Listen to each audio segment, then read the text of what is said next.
오늘 예담교회 24번째 생일입니다. 그리고 오늘 이 생일을 맞아서 우리가 교회에 대해서 함께 생각해 보았으면 좋겠습니다. 특별히 오늘 함께 나눌 말씀 이렇게 준비하면서 어느 순간부터 저도 누가 들어도 되는 설교를 하고 있더라고요. 그러니까 교회 처음 오신 분들이 들으셔도 거부감 없이 들으실 수 있는 그런 설교를 하고 있었는데, 오늘은 좀 우리 이야기를 했으면 좋겠습니다. 우리 예담교회 이 자리에 함께하는 우리가 기억해야 될, 우리에게 적용되어야 될, 우리가 생각해야 될 문제들, 그 말씀들을 함께 나누는 시간이 될 수 있기를 바랍니다. 교회가 무엇인가 생각해 보죠. 예전에 한 교회가 있었습니다. 이 교회는 설교자들이, 목회자들이 말씀을 선포할 때마다 하나님의 능력이 나타났습니다. 놀라운 기적이 일어났고 하나님이 살아계신다, 역사하신다, 이 말씀에 능력이 있다라고 하는 것이 바로바로 눈으로 보여지는 그런 교회였습니다. 그 교회에 함께하는 성도들 역시도 하나님의 사랑 안에 온전하게 살아 있었습니다. 교회 가면 정말 목숨을 잃을 수도 있는 핍박과 위험 속에서도, 교회 다닌다는 이유로 직장을 잃고 가난 가운데 던져질 수 있는 그 처참한 상황 속에서도 하나님에 대한 믿음을 분명하게 고백하는 성도들이 있었습니다. 함께 모이는 예배에는 하나님을 찬양하는 소리가 높게 펼쳐졌고 하나님의 살아있는 말씀이 선포되었죠. 매주마다 수많은 사람들이 그 교회에 몰려들었습니다. 조금 더 가진 자가 조금 덜 가진 사람에게 자신의 것을 내어주고 나누는 것에 조금도 주저하지 않는 그런 교회였습니다. 사랑이 가득한 자리였죠. 서로의 부족함과 약함을 채워주는 그런 교회. 그래서 하나님을 알지 못하는 사람들도 그들의 모습을 보면서 내가 뭔지 모르겠지만 저 사람들이 모이는 저 자리에는 뭔가 특별한 게 있다. 저들이 저렇게 외치는 하나님, 저들이 저렇게 믿는다 얘기하는 예수에게는 뭔가 특별한 능력이 있는 것 같다라고 고백하는 그런 교회였습니다. 그 교회가 바로 예루살렘의 초대교회입니다.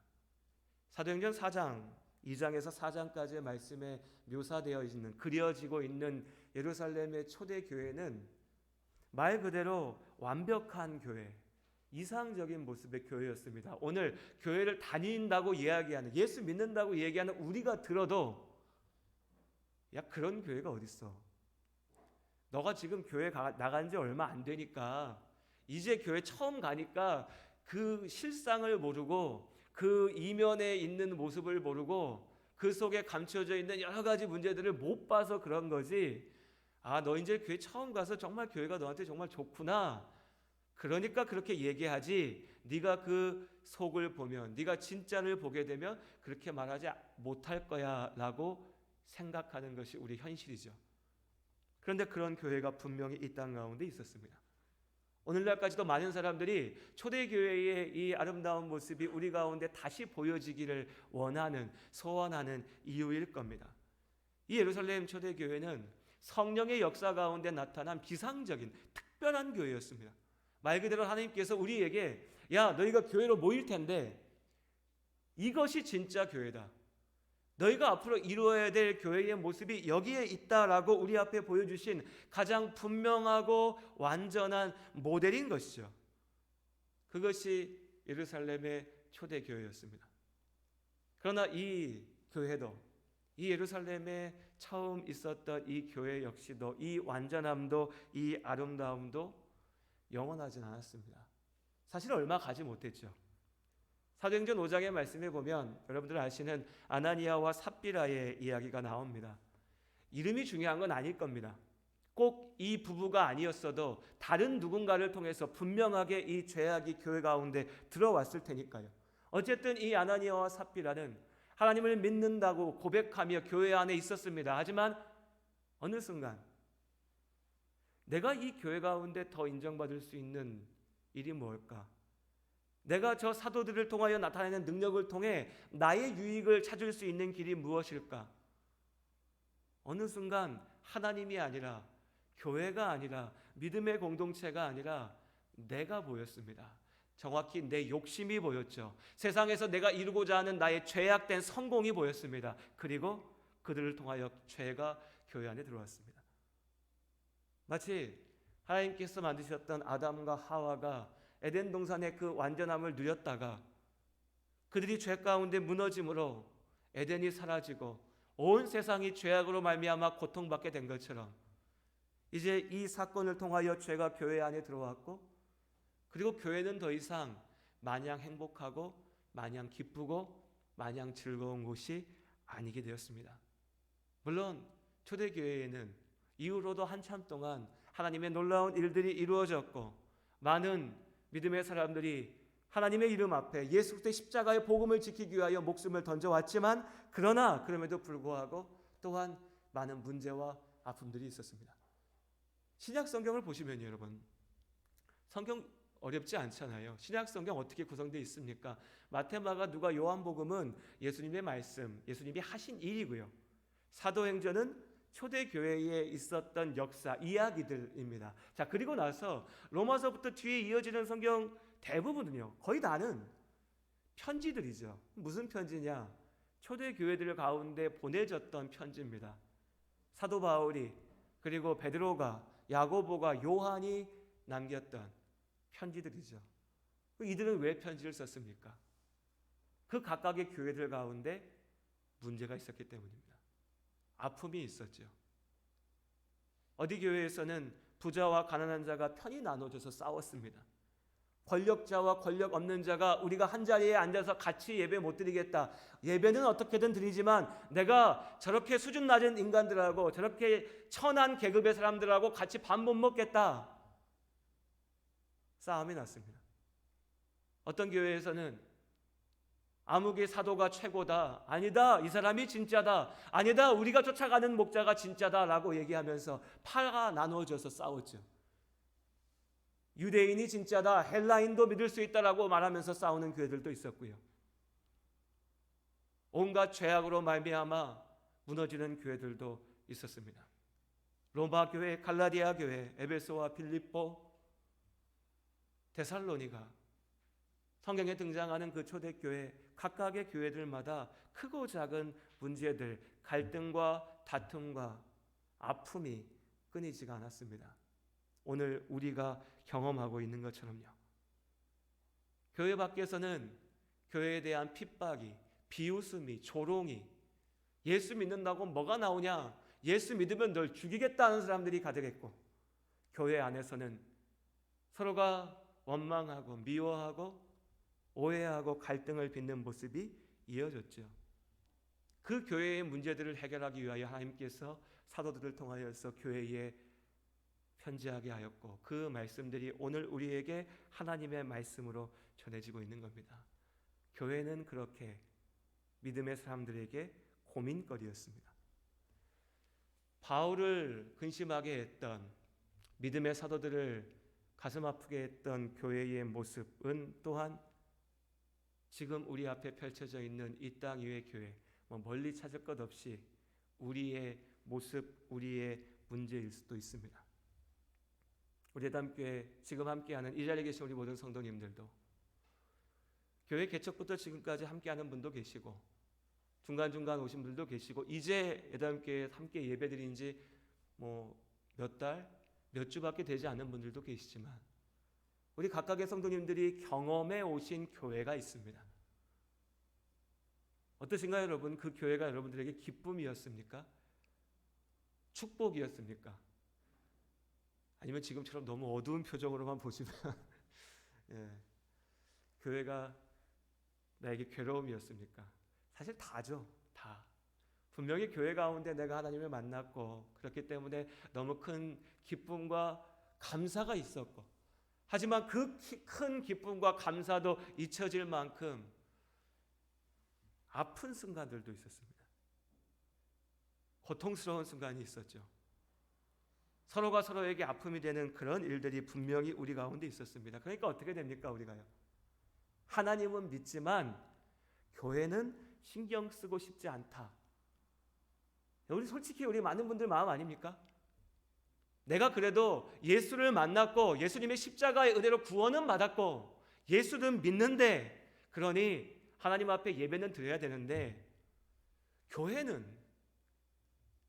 이 교회는 도무지 아프고 괴롭고 힘들고 피곤하고, 더 솔직하게요, 귀찮고, 그러니 내가 그냥 예배만 드리면 되지 교회에 대해서는 뭔가 얽히고 싶지 않다, 이런 마음이 나만 있는 게 아니라 우리 모두가 다 있죠. 다 있을 겁니다. 아닌 분 계십니까 혹시요? 이럴 때 자신 있게 손 들어주시면 은혜가 될지 모르겠는데 아닐 겁니다. 저도 아니니까요. 목사도 그렇지 않습니다. 목사도 내가 교회 안 있고 싶다, 내가 그냥 어디 산에 가서 혼자 예수님 믿고 싶다, 이런 마음 들 때 있습니다. 우리 성도님들도 마찬가지일 거라고 생각합니다.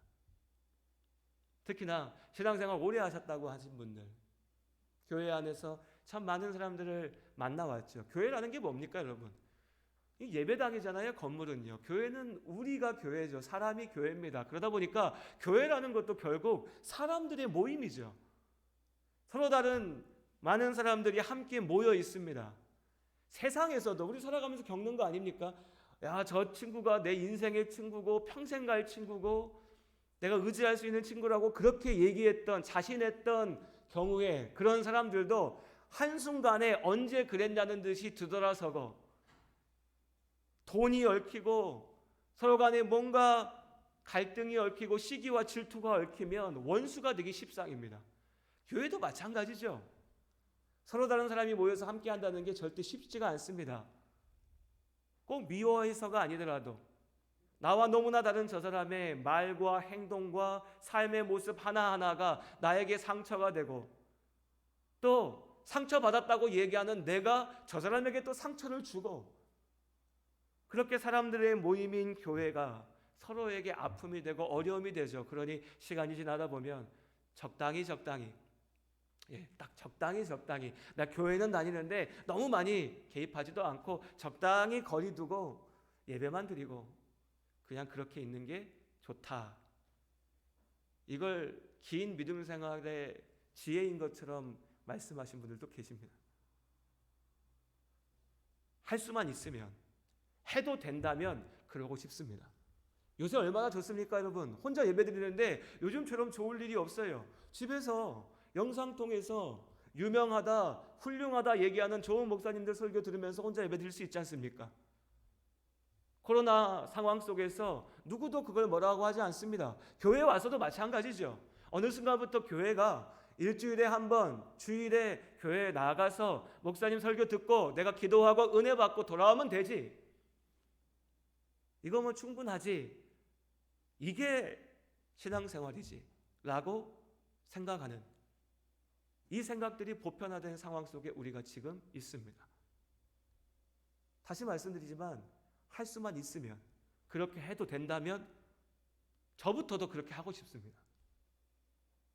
그런데 우리가 이 교회를 절대 포기할 수 없는 이유는, 교회, 이 믿음의 공동체는 우리에게 믿음 생활에 어떤 부가적인 옵션으로 하나님이 야, 너 나 만나서 예수 잘 믿고 하나님의 말씀 들으면서 하나님 말씀대로 살아, 그렇게 살다가 할 수 있으면 교회도 좀 섬겨보고 교회 가운데도 있어봐 라고 말씀하지 않으셨기 때문이죠.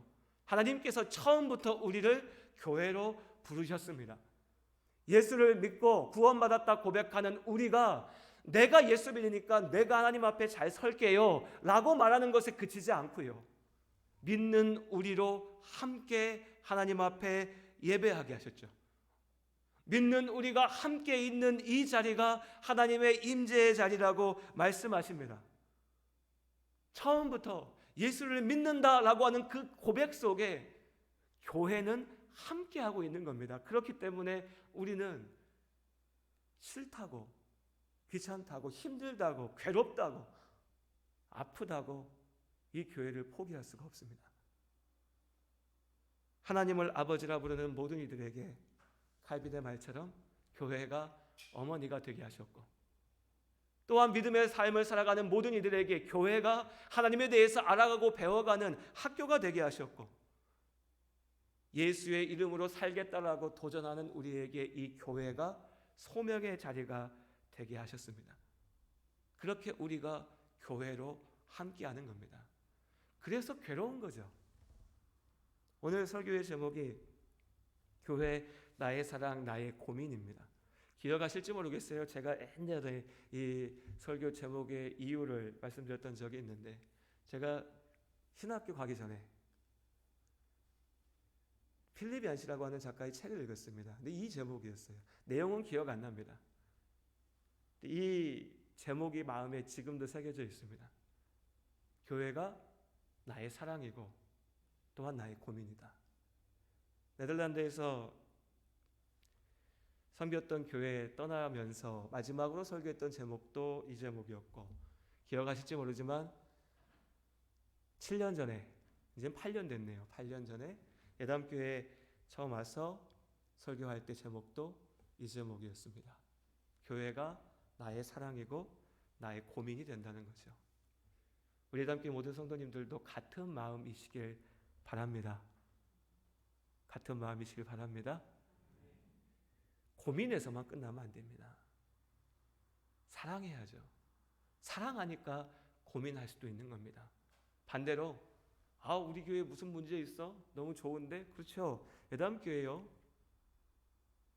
밖에 나가서 다른 교회들의 모습들과 비추어서 이렇게 봤을 때 우리 교회의 모습을 가만 보면, 제가 목사니까 더 깊게 볼 수 있지 않겠습니까? 다른 교회 상황들과 이런 것들도요.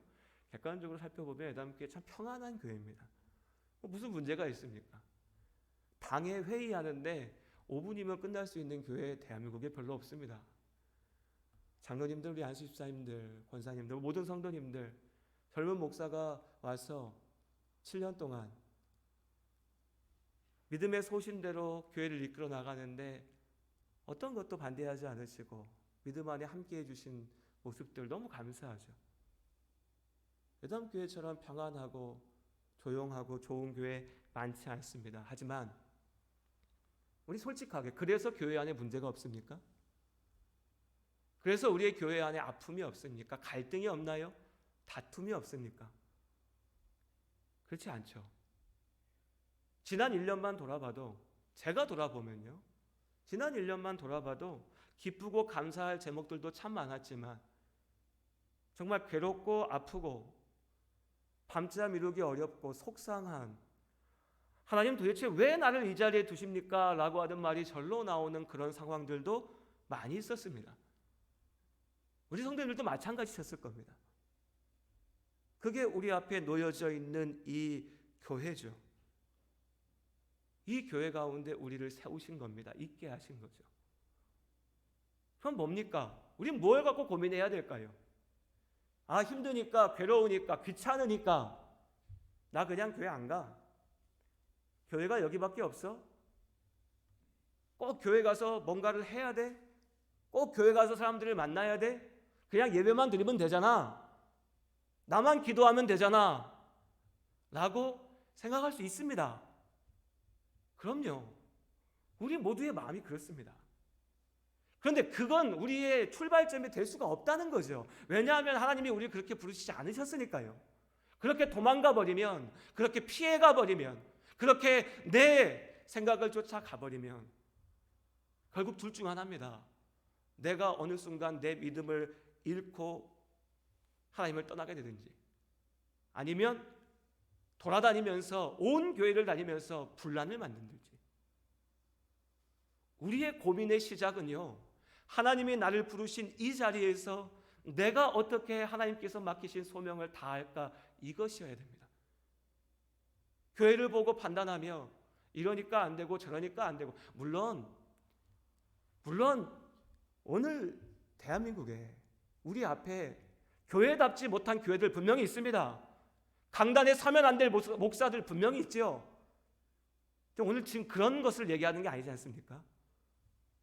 그런 말도 안 되는 사람들, 교회라고 불리면 안 될 그런 모임들 빼놓고요, 그래도 하나님 앞에 정직하고자 하는 이들, 그래도 예수 이름 앞에 순종하고자 하는 그 교회를 놓고 보았을 때 우리는 우리의 고민의 시작은 어떻게 하면 하나님이 나를 세우신 이 자리 가운데 내가 온전히 설 수 있을까, 이것이어야 됩니다. 그래서 이 고민의 시간들을 지금까지 보내왔고 앞으로도 우리가 함께 보내면서 오늘 세 가지 것들을 함께 기억했으면 좋겠습니다. 어려운 얘기도 아니고 복잡한 것도 아닙니다. 우리 성도들 다 아시는 얘기죠. 하지만 우리 애담교회 우리가 함께 기억했으면 좋겠습니다. 먼저 기억할 것은요, 우리가 먼저 교회여야 된다는 겁니다. 골로새서 1장 18절에 예수 그리스도께서 몸된 교회의 머리가 되신다라고 얘기하십니다. 다 아는 얘기죠. 예수님께서 우리의 머리가 되십니다. 교회의 주인은 예수 그리스도십니다. 교회의 머리는 예수 그리스도십니다. 착각하면 안 됩니다. 교회 주인 목사 아닙니다. 교회 주인 당회고 재직회고 공동의회고 우리가 함께 모여서 교회니까 우리가 교회 주인이지 아닙니다. 착각하면 안 됩니다. 목사가 무당이 되어서 교회의 주인 노릇을 하라고 하면 안 되는 것이고, 마찬가지로 무슨 세상 정치하듯이 성도들이 모여서 우리가 모여 있으니까 다수결로 정하면 우리가 교회 결정하는 거지 주인이지, 그거 아닙니다. 교회 주인은요 예수 그리스도신 줄로 믿습니다. 교회 안에 어떻게 다툼이 없겠습니까? 어떻게 갈등이 없겠습니까? 서로 다른 생각들이 있고 서로 다른 경험이 있고 모습들이 있기 때문에 하다못해요, 정말 하다못해 주일날 뭐 먹을까 반찬 정하는 것 갖고도 말다툼이 생길 수 있습니다. 가을에 우리 어디 소풍 갑시다 라고 할 때 그 소풍 장소 정하는 것 갖고도 싸움이 납니다. 사람이 그래요. 우습죠. 뭐 이런 일이 있나 싶지만 그게 사실입니다. 현실이죠. 그런데 그 갈등, 그런 다툼, 그런 오해 속에서도 우리가 흩어지지 않고 하나 될 수 있는 유일한 이유는 뭡니까? 우리가 예수 그리스도를 믿는다는 겁니다. 예수를 믿는다는 거죠. 서로 자기 주장하다가 말다툼을 벌이고 그래서 오해가 생기고 속상하고 싸웠다가도 하나님의 말씀이 선포되는 그 순간에는 그 하나님의 말씀 앞에 귀 기울여야죠. 순종해야죠. 그게 교회 아닙니까?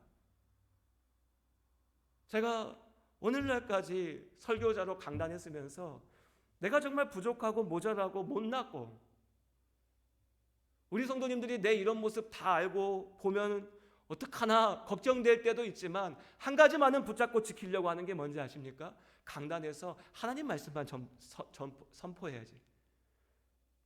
하나님 말씀만 전해야지. 왜요?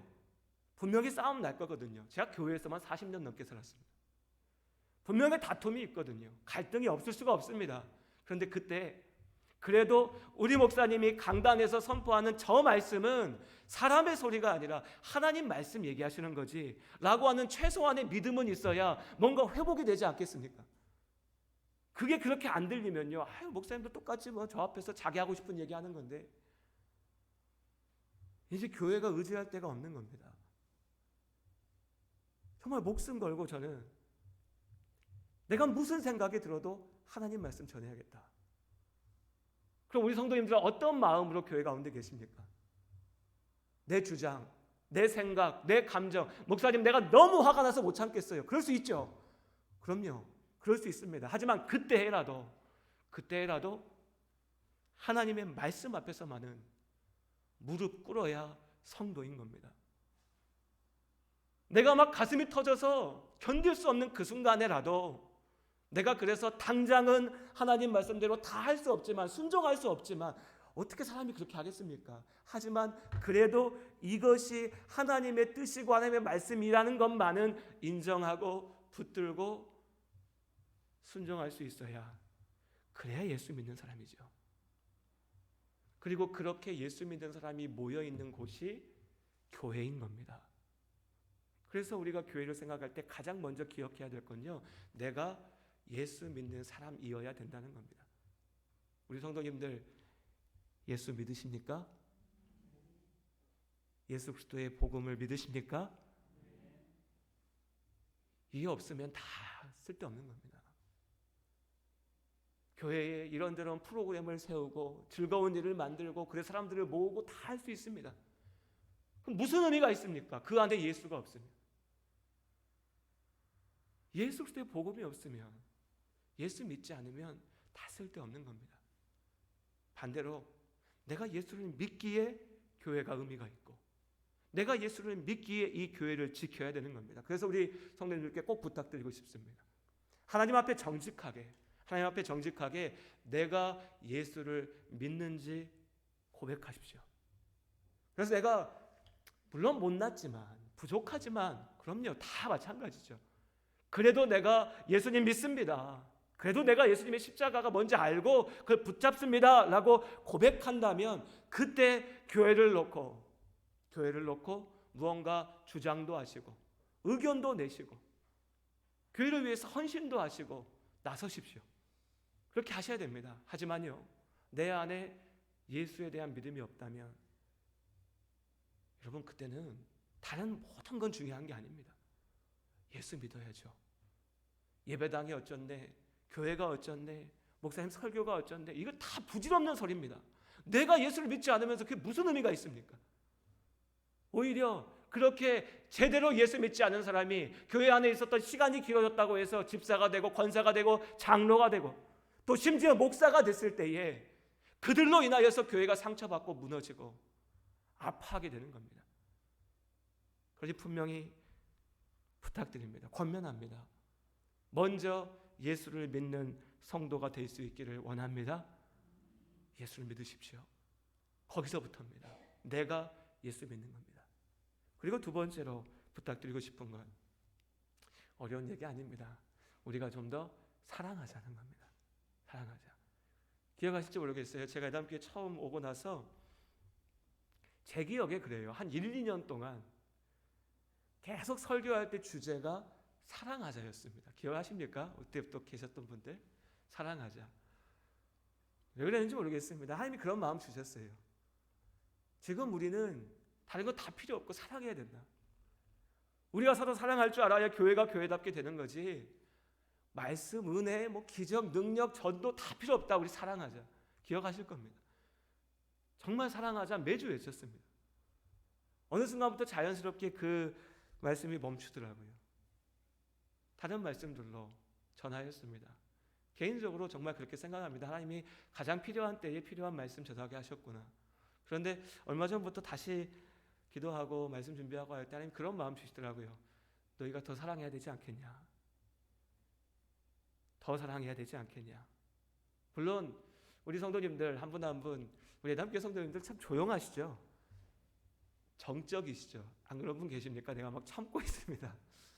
조용하십니다. 그래서 저는 압니다. 우리 성도님들 좋은 마음으로, 서로 사랑하는 마음으로 바라보시고 또 위에서 기도하고 하신다는 건데, 거기서 멈춰 있는 건 아닌가라는 생각을 하게 됐습니다. 우리가 거기서 그냥 우리 그래도 조용하게 교회 평안하게 사랑하는 마음 가슴에 품고 내가 말로는 안 하지만 그래도 마음속에 기도하고 가니까 됐잖아. 그냥 이렇게 스스로 핑계하고 변명하고 가고 있는 거 아닌가? 이런 생각을 했습니다. 좀 더 사랑했으면 좋겠습니다. 좀 더. 코로나 이후에 안타깝지만 긴 시간 동안 함께 보지 못하는 성도님들도 계십니다. 또 감사하게도 새롭게 함께하고 얼굴을 보며 예배하는 성도님들도 계시죠. 누가 됐든지 간에 이 코로나가 참 좋은 핑계거리가 됐죠. 우리가 만나지 못하는 핑계, 우리가 좀 더 무관심해도 되는 핑계, 그렇게 사랑하지 않아도 그냥 적당히 넘어갈 수 있는 핑계예요. 우리의 진짜 회복은 코로나 끝났으니까 마스크 벗어도 되고 그래서 좀 더 편하게 모여도 되고 여기서 이루어진 건 아닐 겁니다. 우리 마음속 깊이 서로를 향한 사랑이 있어야겠죠. 그 사랑에서부터 참된 회복이 시작될 겁니다. 그 사랑으로 우리가 함께 더 사랑했으면 좋겠습니다. 조금 쑥스럽지만 한번 해볼까요? 옆에 계신 분들 손 한번 잡아주시면서요. 사랑합니다. 졸다 깬 목소리로 하시면 안 되고요. 진심으로 사랑합니다. 예, 앞뒤도 좀 한번 해주시겠어요? 사랑합니다. 진짜 부탁드릴게요. 우리 성도님들 한 번만 더 내가 할 수 있는 것에서 한 걸음만 더 해보죠. 내가 평소에 그래도 우리 성도님들 보면 인사는 잘했어 하면요, 그냥 인사만 하지 마시고 대화도 한번 해보십시오. 집사님 요즘 어떻게 지내셨습니까? 성도님 제가 처음 뵙는데 교회 어떠십니까? 어렵지 않지 않습니까? 물론 어렵기도 하죠. 쑥스럽기도 하고 낯설기도 하고 귀찮기도 하고 딱 그만큼만요. 한 걸음만. 근데 그게 진짜 믿음 아닙니까? 맨날 예수 믿는다고 하면서 교회 안에 숨어 있고 하나님의 일 하라고 그러면 나 헌금했으니까 교회가 알아서 선교지에다 갔다가 헌금하고 어디 가서 뭐 만들어주고 지어주고 이러면 교회 일 하는 거잖아. 하나님이 하는 거잖아. 나도 거기 동참하고 있잖아. 하나님이 진짜 그거 기뻐하실까요? 제가 봤을 때는 아닙니다. 그거 아니에요. 나를 세우신 자리에서 내가 할 수 있는 일들 하나씩 하나씩 해나가는 겁니다. 그렇게 더 사랑할 때 우리 교회가 더 기쁜 교회, 사랑이 가득한 교회 될 수 있을 줄로 믿습니다. 가끔 그렇게 얘기하세요. 목사님 우리 교회는 더 사랑이 있었으면 좋겠어요. 목사님 우리 교회 성도님들이 좀 더 가까워졌으면 좋겠어요. 그렇죠. 저도 그렇게 되게 원합니다. 그럼 어떻게 해야 될까요? 나부터요. 다들 아시잖아요. 나부터요. 내가 먼저 사랑하는 겁니다. 그리고 마지막으로 우리가 좀 더 열심 있게 믿었으면 좋겠습니다. 올해로 제가 애담교회 온 지가 7년이 꽉 찼습니다. 기억하시나요? 2014년 11월부터 설교를 시작했습니다. 사역을. 그러니까 이제 8년째 됩니다. 횟수가 뭐가 중요하나 싶은데 사람이 또 괜히 그런 게 있잖아요. 어떤 마디가 되는 시간들. 보통 목사님들이 7년째 안식년 이런 게 있어서 7년째가 되면 좀 한 구간이 끝났다 이런 생각을 하게 되는데 저도 그래서 올해는 특히나 내가 지난 7년 동안 어떻게 사역해 왔나 좀 돌아보고 생각하고 기도한 시간들 개인적으로 가졌었는데 그때 한 가지 하나님 주신 마음이 뭐였냐면 야 네가 목사 역할 다 하고 있냐 이런 거였어요. 무슨 얘기냐면 우리 성도님들 아시지만 지난 7년 동안 저는 교회 안에 우리 교회에 집중하는 것에 다 했습니다. 우리 교회가 온전하게 세워지고 우리 교회가 회복되는 것이 제 모든 사역의 목표였습니다. 또 그러면서 제 나름의 소신이 교회 일을 할 때 우리가 좀 억지로 하지 말고 시켜서 하지 말고 강압적으로 하지 말고 분위기 때문에 끌려가서 하지 말고 하나님께서 주신 은혜로 내 믿음대로 좀 하자. 그래서 아마 성도님들 기억하실 겁니다. 7년 넘게 오면서 제가 이거 꼭 하셔야 됩니다. 이거 안 하면 안 됩니다. 큰일 납니다. 이건 무조건 해야 됩니다. 이렇게 말씀드린 적 한 번도 없었던 것 같아요. 특히나 강단에서 설교 중에는 하나님 말씀 전하였지만 강단 아래에서 개인적으로 만나거나 회의하거나 할 때 그렇게 말씀드린 적 거의 없었던 것 같습니다. 그런데 이제 지나서 돌이켜보니 어쩌면 그런 마음으로 했던 건 아니지만 어쩌면 내가 좀 편하고 싶어서 내가 좋은 사람이고 싶어서 싫은 소리 하기 싫어서 내 소신이고 내 기준이라는 이유로 우리 성도님들 앞에 좀 방관하는 모습으로 있지 않았나 싶은 마음이 들어서 회개했습니다. 그리고 이제 새롭게 나아가는 시간들 동안에는 그래서 사람이 어디 가겠습니까? 제 천성이 있고 제 분명한 기준이 있는데 막 어떤 분들처럼 막 안 하면 큰일 난다 이렇게는 안 하겠죠. 하지만 조금 더 권면하고 조금 더 분명하게 짚어드리고 조금 더 분명하게 말해야겠다는 생각은 하게 됐습니다. 믿음이라는 게 그런 것 같아요, 여러분. 그냥 예배 와서 예배 드리고 집에 가고 왔다 갔다 하는 시간들로 편해지면 참 편합니다. 코로나 지금 터지고 많이 경험하셨잖아요. 주일 오후에 얼마나 편합니까? 우리 특히 여신도분들 식사 안 하니까 참 편하잖아요. 할까요? 다시. 마음 같으면 계속 안 하시면 좋으실 거예요. 편하지 않습니까? 참 미안하죠. 편해지면 게을러지면 하나님 앞에 눈을 감습니다. 편해지면 등을 돌리고요. 편해지면 죄의 유혹 가운데 무너집니다. 물론 다시 말씀드리지만 너무 지나치게 어떤 분 그런 얘기 또 하시더라고요.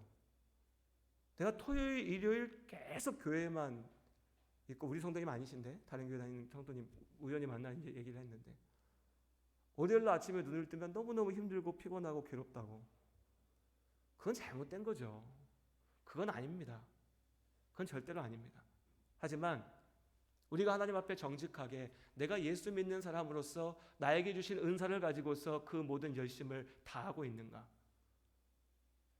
이건 우리가 깨어 기도하며 고민해야 될 주제일 겁니다. 교회는 함께 섬기고 함께 지키는 곳입니다.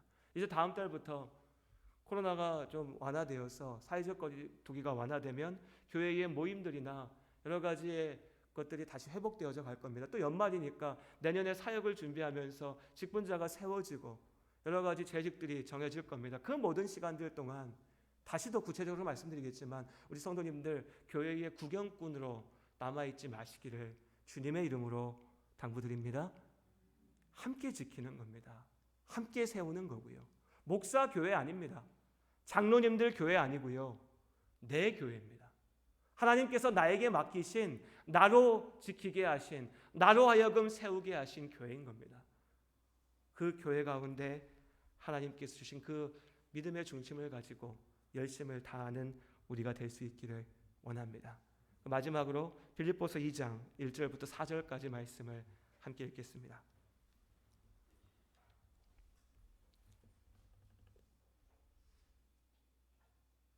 함께 한 목소리로 1절부터 4절까지 읽겠습니다. 그러므로 그리스도 안에 무슨 권면이나 사랑의 무슨 위로나 성령의 무슨 교제나 긍휼이나 자비가 있거든 마음을 같이하여 같은 사랑을 가지고 뜻을 합하며 한 마음을 품어 아무 일에든지 다툼이나 허영으로 하지 말고 오직 겸손한 마음으로 각각 자기보다 남을 낮게 여기고 각각 자기 일을 돌볼 뿐더러 또한 각각 다른 사람들의 일을 돌보아 나의 기쁨을 충만하게 하라. 아멘. 사실 오늘 길게 말씀드렸는데 전하고자 하는 말씀은 이 말씀이었습니다. 그리스도 안에 이런 마음을 가져라. 같은 마음으로 같은 사랑으로 함께 어떤 일이든지 간에 죄악으로 하지 말고 함께하며 함께 살피며 함께 나아가는 곳, 이것이 교회입니다. 그럼 어떻게 이렇게 할 수 있나? 5절부터 11절까지 말씀이죠. 5절의 말씀, 너희 안에 이 마음을 품으라. 그리스도 예수의 마음이니. 예수 그리스도의 마음이 우리 안에 있어야 됩니다. 예수의 마음을 품는 우리 모두가 될 수 있기를 원합니다. 내 안에 예수 그리스도의 마음이 있다면 그 마음을 가지고 열심을 다하는 우리 모두가 될 수 있기를 원합니다. 그렇게 교회가 나를 향한 하나님의 사랑과 축복의 통로가 되기를 원하고, 또한 교회가 하나님을 향한 우리의 사랑의 열매가 될 수 있기를 소원합니다. 1년이 지나 내년 창립감사 주일에는 좀 더 기쁘고 감사하게 하나님 우리가 이런 모습으로 살아냈습니다 고백할 수 있는 우리 교회 될 수 있기를 주님 안에 소원합니다. 우리 찬양하실 때에 찬양